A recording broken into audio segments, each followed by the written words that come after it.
Hello, it's 11:30 on the 30th of April 2025, and I am recording this for posterity's sake.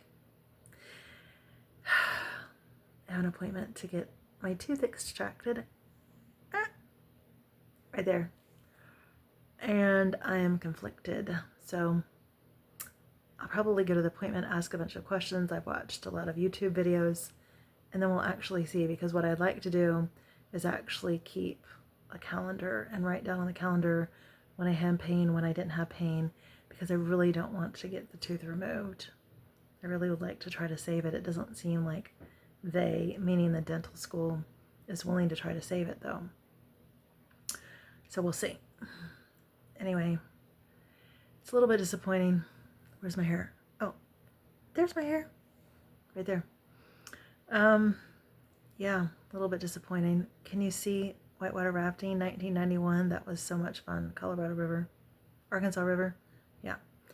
Anyway, you know that I'm not eager for surgery. When two dentists and a dental student told me, yeah, you should get that tooth extracted, and I'm waffling on it, even though last week the pain kept me up. But what I do know needs to happen for sure is I need to get all this excess sigmoid colon out, because I'm suffering. I'm surprised it hasn't burst yet. And honestly, let's get this straight. If the dentist I used when I was 10 or 12 would have used white composite and not amalgam, then this probably wouldn't even be a problem. And I think they had white composite back in the mid-80s, maybe not. Okay, my arm's getting tired, there we go. But amalgam was very common. So here's the thing about amalgam, scratch, is that it's like 50% mercury. So RFK Jr., hello? Hello? You know, I was going to be on Team Kennedy there for a while. I wasn't though, but yeah, honestly, if you want to talk about autism, we need to look at all the mercury we're putting in people's mouths through fillings. And as of January 1st of 2025, the European Union outlawed amalgam fillings because they should be called mercury fillings. So when you have mercury put in your mouth, or mercury in general, it's used as thermometer. Why? Because it expands when it's hot, when the temperature rises, and it contracts when the temperature falls.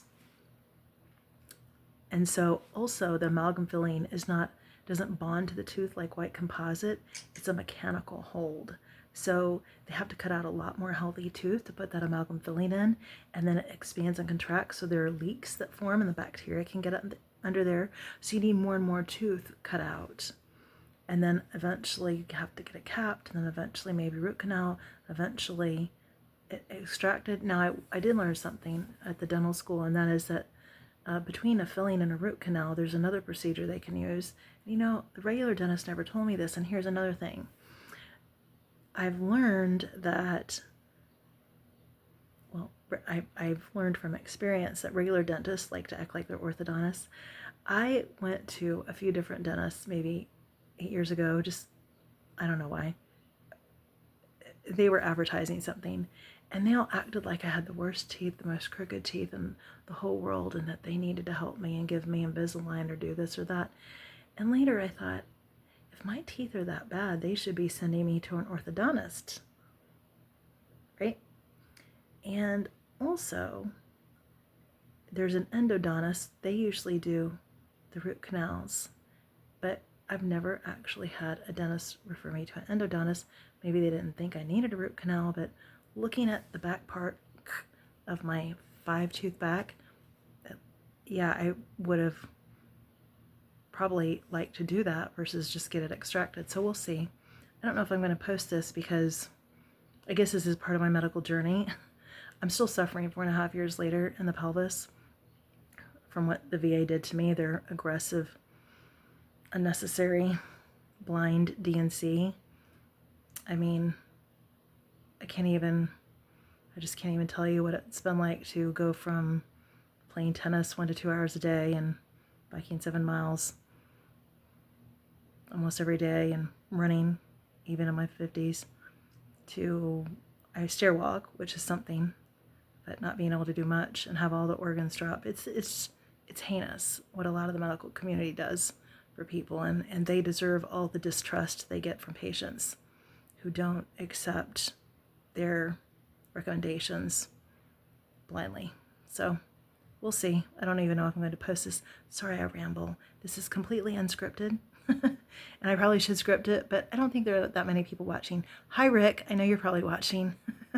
Get a life. Anyway, feeling better than I was in 2021, but still suffering. And I'll probably be suffering my whole life in my pelvis, where I had no pelvis pain before, but I'm at least hoping I can get to where I can sit so I can go out and use my big brain, my big teeth, to get a government retirement and then help the world a little bit. Talk to you later.